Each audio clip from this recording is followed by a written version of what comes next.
Over the past few months, and to a degree even reaching back a year or so, the expression toxic gamer culture or negativity culture has been brought up often by people in the games industry, such as some developers, some studio people, game journalists, and sometimes even some content creators. More recently, we've been hearing about it in relation to Highguard and the recent news that the studio behind it has undergone mass layoffs just a couple of weeks after launch, firing most of the developer force that worked on the game, very likely due to the game's massive underperformance, where even though it launched to a peak of 97,000 concurrent players, which indicates at least a good few hundreds of thousands of unique players on PC alone, perhaps even topping 1 million, it since came crashing all the way down, showing desperately low adherence to the game, where by day 4, that player count was already down by almost 90%, circling the 10 to 12,000 players, and then continuing to slowly drop in the next days, until the point that it is at now, circling the 2 to 3,000 daily concurrent players. Some people see this devastating outcome as a result of this negative/toxic gamer culture, something that is very ill-defined and prone to misinformation and false narratives, so I thought we'd explore the idea, talk about it, and address the obvious elephant in the room of whether or not this game was a victim of this thing or something else. Also, what exactly is this thing, why doesn't it apply to other games, so on and so forth. So let's just jump in.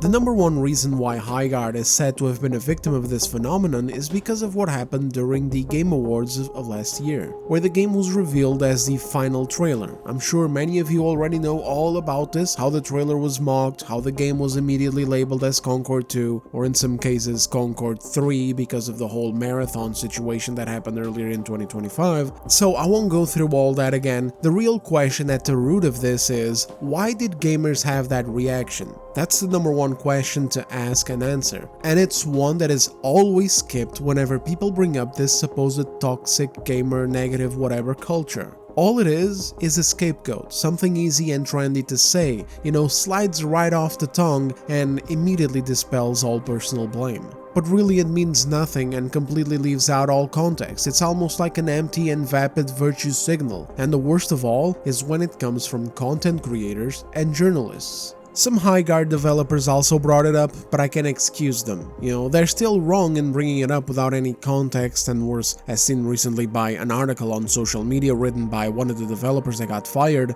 when it lacks accountability for bad decisions made in the game itself. I cover this in a separate video if you're interested. But as I was saying, while it is still wrong to bring it up, I can excuse it to some extent because, they're the developers of the game and they just got fired 2 weeks into the game's life cycle, of course they're going to be pissed off. Game journalists though, I can't excuse because they're meant to be better. I mean, it's in the name, game journalist. It's their job to be accurate and look deeper, to acknowledge the massive flaws that a game has, the insanely oversaturated market that it is in, the low adherence that live services have had since the very start of the trend where loads of them flopped and got shut down. Highguard is not a new case, not even close. There's a whole graveyard of live services out there, brother. It's a long-running issue and it's far too complex to be seeing game journalists coming out with just more baseless, empty, poor me articles that do the easy thing of shifting the blame onto the gamer instead of doing some journalistic work and holding higher-ups accountable for their fatal mistakes in a chaotic market. And I can't excuse content creators either because besides many of them being complete morons, some of them are also fake. So they just say things for clicks. Things they often don't believe in. Many content creators, even some of the ones who didn't get flown out by Wildlight to play Highguard at a closed-doors preview event, love to virtue signal about Highguard and what's currently happening, but they don't even play the damn game. Let me show you what I mean. This is Otter, one of the big competitive/live service streamers and one of the ones jumping in on the bandwagon of virtue signaling about so-called negative culture. Quote, "The game was not without faults, but it's absolutely true that negativity culture killed the game off. With the amount of bad rap it had, the game was guaranteed to fail unless it literally was deadlocked here, and even then, I'm not sure whether that'd be enough." Everything he said makes no sense, but you will never hear him elaborate or try to actually back up his claims with anything substantial. Hell, you won't even see him play the damn game. These are Otter's latest streams over the course of the last 2 weeks. Valorant, Valorant, Valorant, Valorant, all of these are Valorant. You go on his profile and scroll down his streamed games and you can see how little he played of Highguard. He streamed it for less than 5 hours and it was at launch on the 26th of January. Otter is literally one of the people who was part of its high initial peak in the first day and then gone the second, giving way to a day 2 peak of only around 40,000 players. And, well, gone every other day since then as well, as it kept dropping further and further and further. This is why I don't bother with these streamers and the crap that they say. They never really back anything up. He's over here virtue signaling for the game and the developers, pushing forward a very dangerous idea of a supposed toxic negative gamer culture that could actually end up in a bigger push to censor Steam reviews, which is something that is already going on, and a push to silence channels that criticize video games. And for what? He's not even playing the damn game. He doesn't even like it. Why is it that for Otter, him trying the game out, clearly not enjoying it that much and not feeling like playing it again the next day is not toxic negative gamer culture, but for everyone else it is?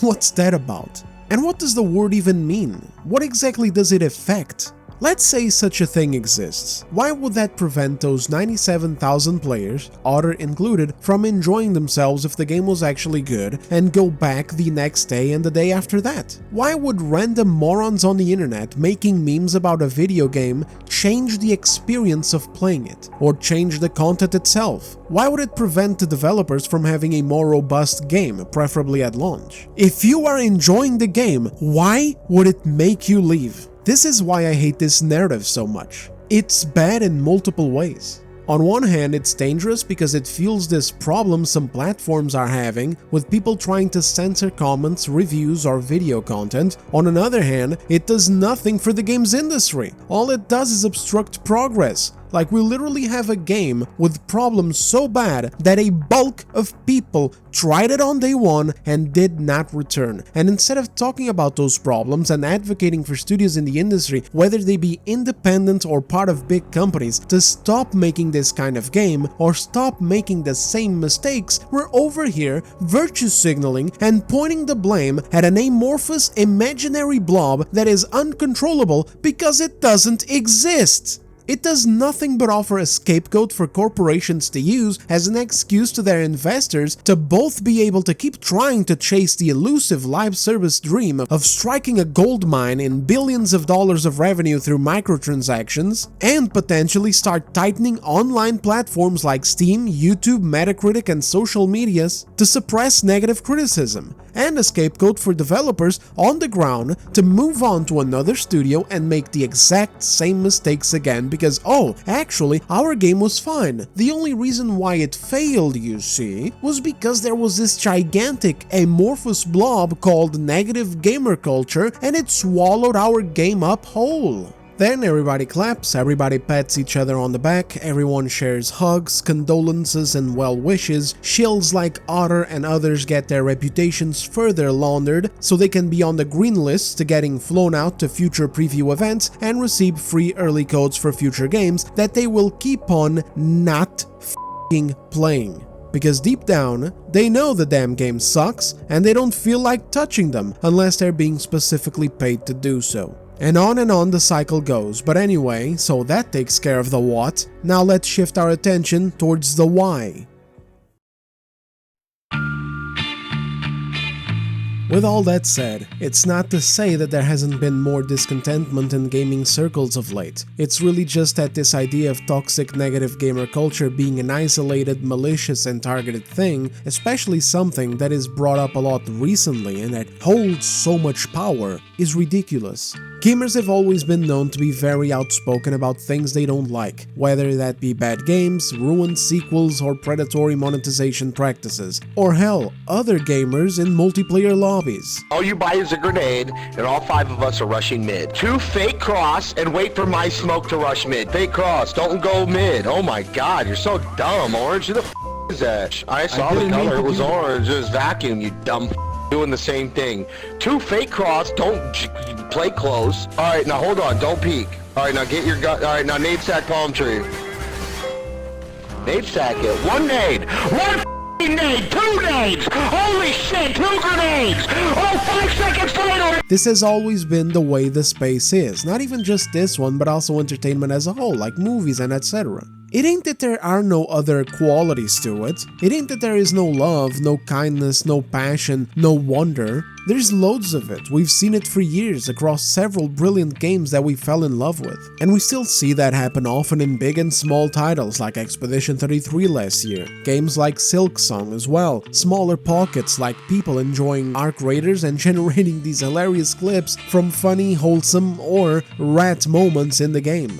Also, barrages of nothing but love towards weird but awesome games that just pop up out of nowhere sometimes, like Schedule 1 last year, that did the kinds of numbers only seen usually by AAA blockbusters. Loads of love thrown to genuinely well-crafted experiences like No Rest for the Wicked and, hell, just a couple of days ago, that cat game from the developers of Binding of Isaac, or surprising announcements of very fun-looking games like Kingmaker and Diesel Knights. So on and so forth. Like, it's ridiculous to try to paint this false image that gamers are just a bunch of little gremlins full of hate who don't even like games. How the f the industry so successful then? Well, where are the sales going? To space? Who's buying up all these games? Who's sustaining the industry?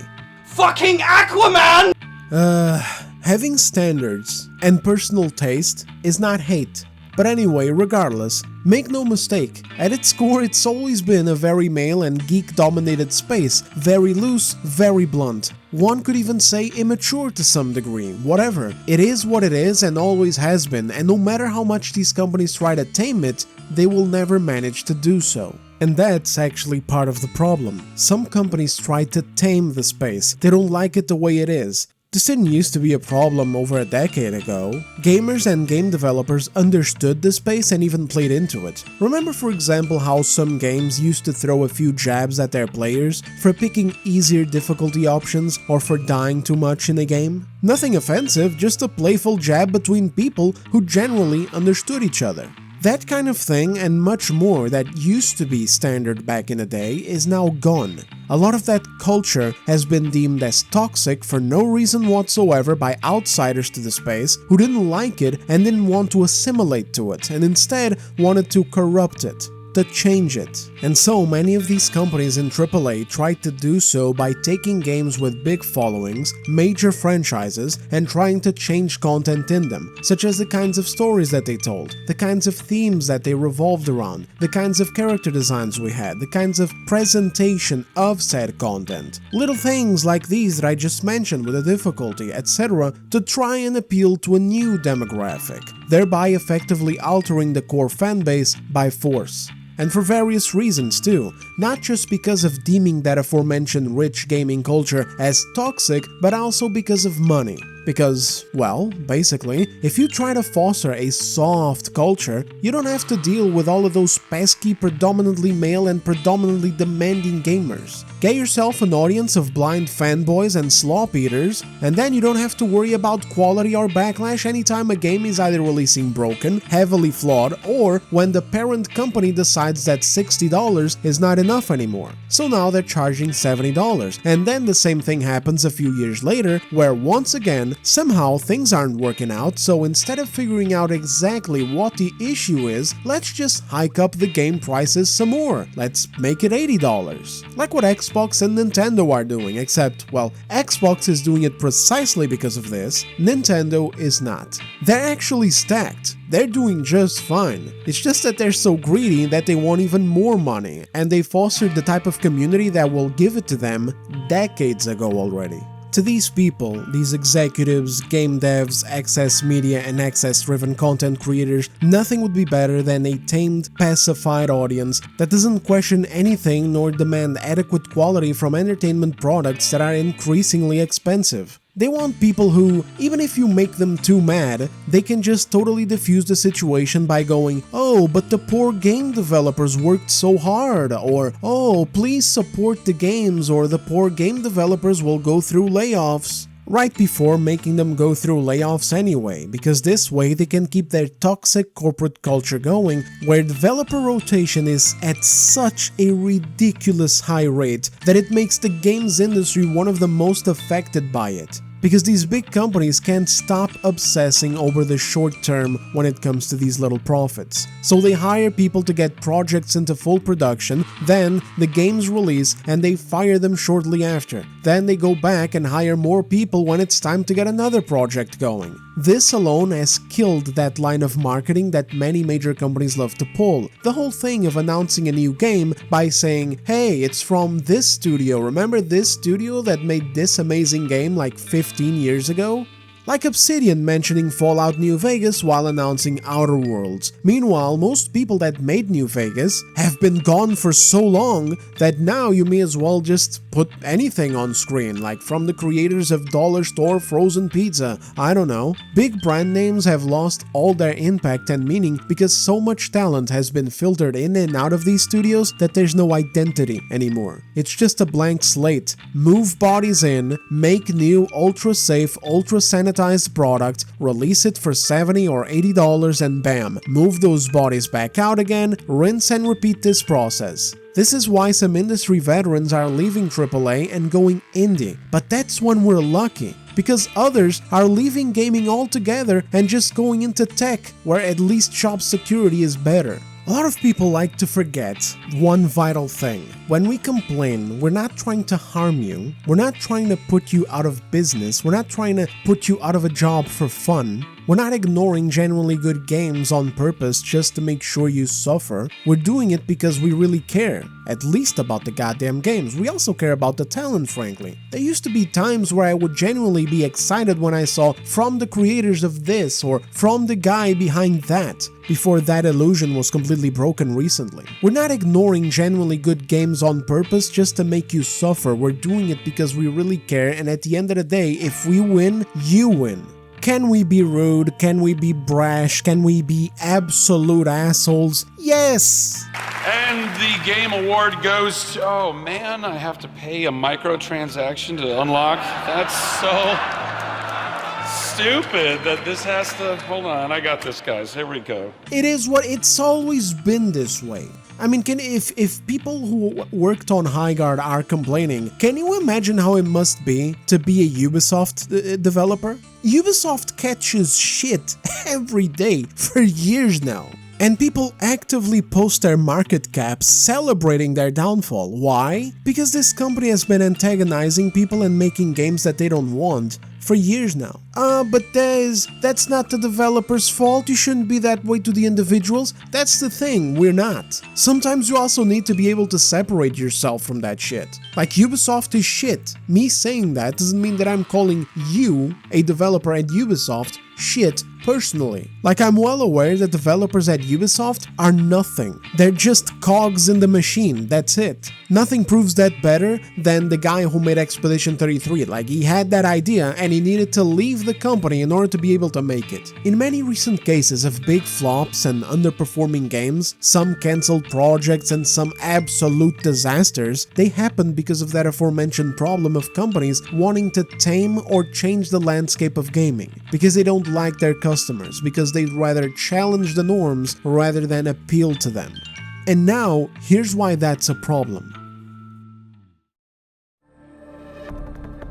With gaming getting more and more expensive, with ever-rising prices of games and then other small little things on the side that also make gaming more expensive indirectly, such as, for example, this obsession with graphics to the point where everyone is using Unreal Engine 5 for the quickest, easiest, laziest route towards photorealism, gaming is getting more expensive because it's forcing people to upgrade their PCs more often. And I surely don't have to move on to the AI topic and how the pursuit of that by companies like Nvidia and Crucial has ramped up component prices. We don't need to dive into that now. We also don't need to dive into the fact that a lot of Unreal Engine 5 games are unoptimized as hell, which only makes it harder to run them. The point is, gaming is getting expensive. And so at the end of the day, what we have in our hands is these major companies stepping into the ring, making it clear as day that they don't like us very much anymore, and instead of making games for us, making games we like, the types of games that built their businesses with our support over years and years, they would prefer to use our beloved franchises to rebrand themselves and diversify their player bases by turning them into shit that they are not. Shit that is borderline unrecognizable in some cases, and in others, just weak and devoid of the attitude, the personality, the charm, or even the complexity in some cases that the originals had. Oh, and of course, fully aware of how unpopular this is, especially as the years have gone by and they have noticed that it isn't working. Still, they would like to do it anyway, while at the same time offsetting the costs of this disastrous idea onto us by hiking their game prices up, subscription prices, and increasing monetization wherever possible. When we put these dots together, which aren't even the full story frankly, I tend to make videos longer because I usually dig even deeper into individual problems, but either way, when we put these things together, doesn't it make sense for there to be more discontentment with the games industry these days? And that's without mentioning the vile business that game journalism has become, where besides shilling for games and protecting their corporate masters instead of serving the public, they also have made it a habit of demonizing gamers any chance they get, often by insults, moral grandstanding, blatant lying, making hit pieces against games we like, and glazing things we don't like. Shaming us, hell, sometimes they even shame the game developers themselves. Here's IGN insulting the developers at ShiftUp, implying they never seen a real woman before as a criticism of how Eve looks in Stellar Blade. Meanwhile, the developer team features various women. Here's Paul Tassi and The Gamer attacking the studio and CEO behind Lords of the Fallen 2, also because of character design reasons. Here's another dig, this time at an independent studio, just like 5 developers, working on a low fantasy RPG called Knight's Path. Also because of choices in female character design. Man, what is it that makes these freaks lose their minds over good-looking, appealing female characters? Anyway, this alone has contributed a lot towards the friction that exists these days between gamers and the industry. And of course, what tends to come of it when criticism is involved. Honestly, games journalism has been an issue since a long time already. There's been concerns of biased reviews and softball interviews and other types of promotional content for many years in trade for access. But recently, with the advent of politics and ideologies finding their ways into gaming, it's only gotten worse. And those previous examples are a great window into that, where now it's some kind of big problem if a studio, even if it's independent, chooses to design a female character to be as beautiful as they can make it. And this is only one small thing in a laundry list of issues, but for the sake of time and keeping this video focused, I'll go ahead and skip that. If you're interested in this type of topic though, feel free to have a browse through my channel, I dive into all sorts of things. But so now, let's go ahead and circle back, because I have one last crucial question that nobody who pushes this false narrative of toxic, negative gamer culture ruining games can ever answer.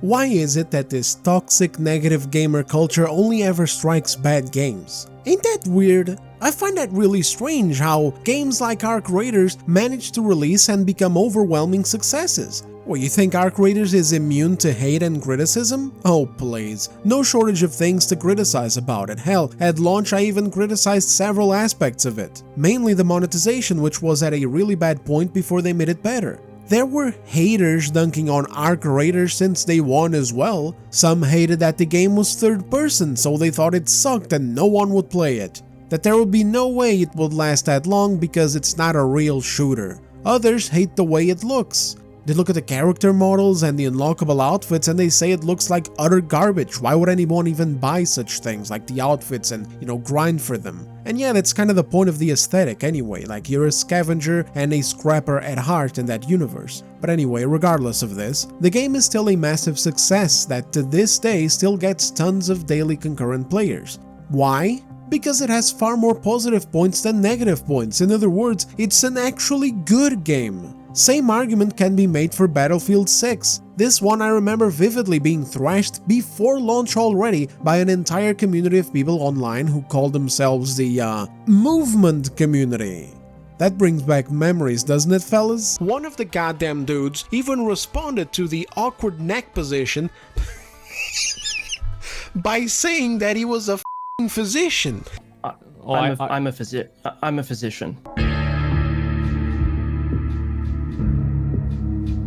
And their motives for dunking on Battlefield 6 was due to the game's control system and general speed being more grounded, basically not allowing these players to somehow be able to crouch, backflip, and air dash at the same time, which they were used to doing in certain other shooters. Oh, and you know, of course, the usual Call of Duty purists who have been at war against Battlefield players since the Xbox 360 days. Regardless, the game released and was a massive success. It has since dropped and is now circling around a peak of 60,000 concurrent players, which isn't bad. It's just that sometimes it also depends on your budget. Some companies, they blow away too much money on budget and then they cannot sustain their own games. Highguard also suffers from that because they thought that their game was going to be massive. They thought it was going to be the next biggest thing, so they just kept hiring more and more people to the point where now, before the layoffs, they had like over 100 developers that made it impossible for the game to sustain itself with a smaller player base. But regardless of budget talks, the question still remains. Where is this toxic negative gamer culture here for these titles? And I'm just talking about online games here because frankly, there's so many more examples we could go through when it comes to single player games. Online games on their own are getting harder and harder to sustain. It's not negative gamer culture, it's the reality in the industry. Gamers do not owe you to play your game instead of another one that they prefer and that is usually more feature complete than any new live service that launches, just because your team worked really hard on it. It's so strange that this weird phenomenon, this otherworldly thing, this amorphous blob of negative gamer culture only seems to hit bad games that people actively choose not to buy, or in the case of Highguard, simply choose not to play. It's almost like ultimately it's all down to the game itself rather than some made-up bullshit. But nah, that can't possibly be right. No, it's not because Highguard released with a single game mode with the wrong configuration that made it so that there were way too few players running around in these big maps. It can't possibly be because so much of the match time was spent running around picking up arbitrary colored loot or mining for crystals instead of engaging in combat or some other more meaningful actions. It couldn't possibly be because of the sharp stop to game flow and momentum after each round, forcing players to go back to mining crystals and picking up loot so they could upgrade to the next color before getting one shot. It can't possibly be because if you finished that 3v3 mode and you felt bored, you didn't have a single other game mode to try out. It couldn't possibly be because basic features that should have been in there since launch, like ranked or hell, scoreboards in the shooter, weren't present. It couldn't possibly be because the game is trying to compete with other live services, but it comes out bare bones with a roadmap, but no way to sustain the time necessary for the roadmap to roll out. Do you understand what the happened here? The reason why these people got fired already is because they looked at their numbers and they were like, oh my god, we literally cannot sustain this game. We made mistakes and we literally cannot sustain our team of developers while we roll out all this content that should have been there at launch in the first place. But no, it's none of these things that caused the game to lose like 95% of those 97,000 players that were there on day one. It must have been because of toxic gamers and their negativity culture, right? See, that's how this whole thing works, guys. People like Otter, they can play the game on day one, not enjoy it and move on from it, including some of the people that went to the preview event. They can do that and abandon the game without it being negative, toxic gamer culture.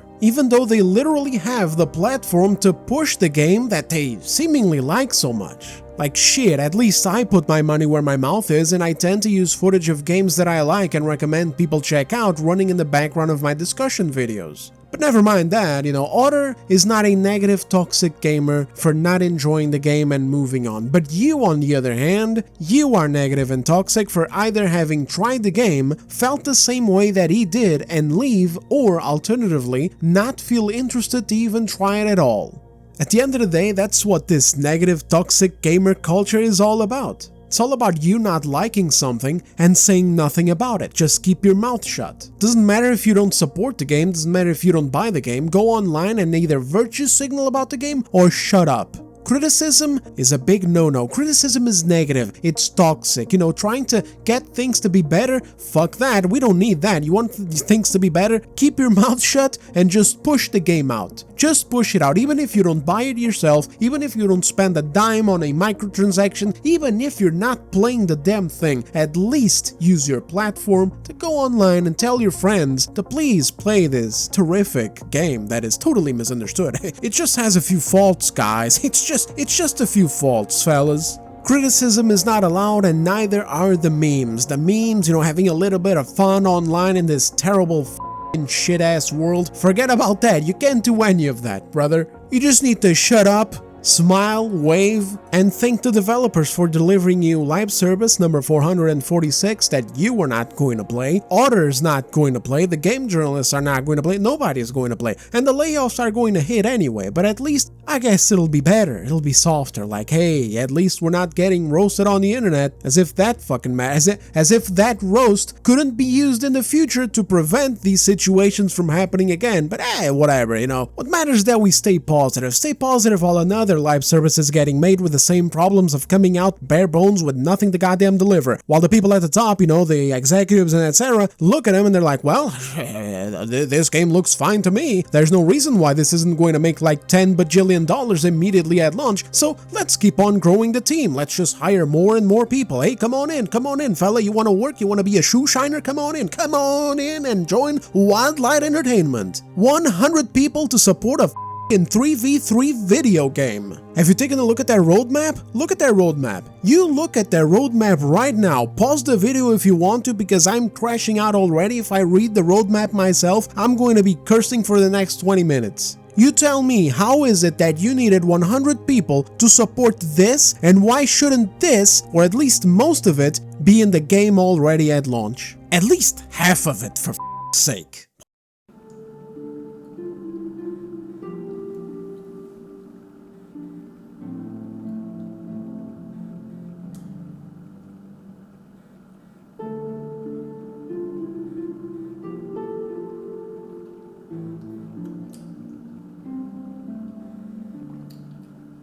One more step.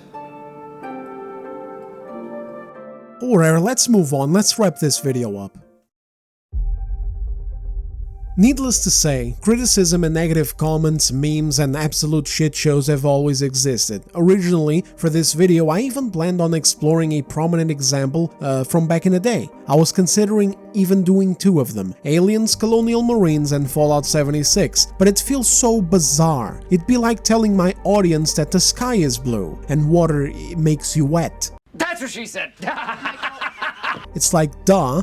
No shit, of course this happened, and of course this kind of thing has always existed. It's a thing that only a total tourist or a blatant liar would deny. Regardless though, this is not inherently why games fail. Games fail because they fail to capture an audience. The cope for Highguard usually comes from the fact that the game got dunked on the moment it was shown. Loads of people made their assumptions from the trailer and that's it. But that's precisely what trailers are for in the first place. It's to generate excitement, sure, but it can also go wrong if it generates disinterest or total mockery. Trailers are made to be judged, and Highguard looked like a total joke. There were many things the developers could have done from there though. They could have released more videos to show us how the game is actually played. This is something that people asked for. They could have set up playtesting events for actual players to get in there and try out, so they could immediately start working on major problems such as the 3v3 situation not being enough. Also the lack of scoreboards and other little things like those, especially the lack of alternative modes. This is also something that people asked for, but instead the developers chose to do nothing. They kept quiet for weeks and weeks and weeks, made a closed-door preview event with influencers just before launch, because of course, surely that'll work. Surely these dumbass gamers will suddenly see all these random influencers, content creators, and game journalists coming out on a random afternoon and saying the same things as A totally normal, totally natural and compelling thing. And then they chose to release the game and not elaborate further. Now let's compare this to what Bungie has been doing with Marathon, for example. Again, I'm trying not to make this video too long, it's already way too long for what I wanted it to be. I wanted this to be small, simple, straight to the point, but whatever.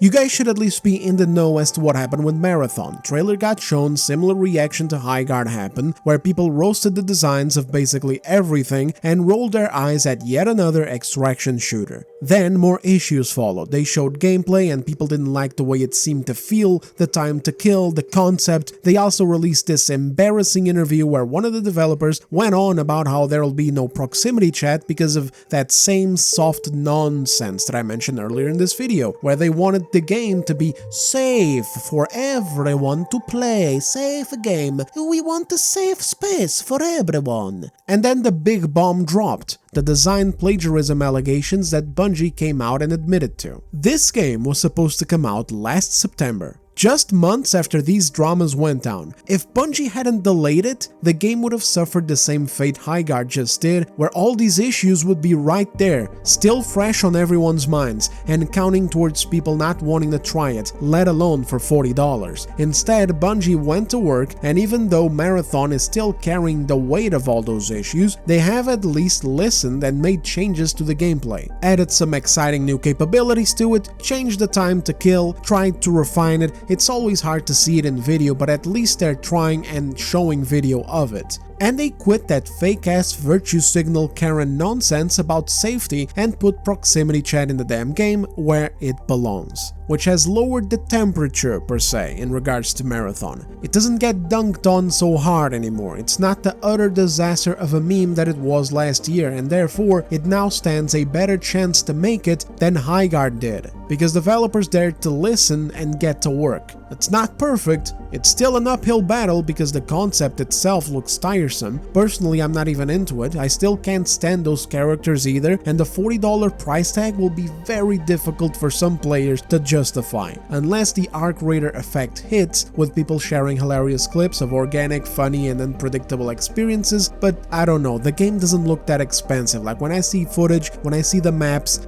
it looks like a very concentrated thing rather than like a big world where you can get lost in and find all types of craziness. Still, then again, it's exactly the same way I felt in regards to Highguard, where I couldn't stand it either, but I was fully aware of the fact that if the game itself is fun to play, then people, myself included, will overlook those aesthetic things and just wait for better skins or outfits while enjoying the actual core gameplay. But when you look generic, play generic, and offer no alternatives, brother, it's just over, and no amount of shifting of the blame to gamers or supposed negative cultures will do shit to fix it or prevent future layoffs. I'd say I hope that Highguard becomes a lesson, but who am I kidding here? The type of people who should listen to this are the same ones who won't listen past 30 seconds in before typing some lame attempt at rage bait and leaving. Either way, the video will be here regardless. Thank you all very much for watching. Any comments on the matter or feedback for my videos is well appreciated down below. But beyond that, have yourselves a great week, take care, and enjoy some good games. Life's too short to be out here playing mediocre games out of pity.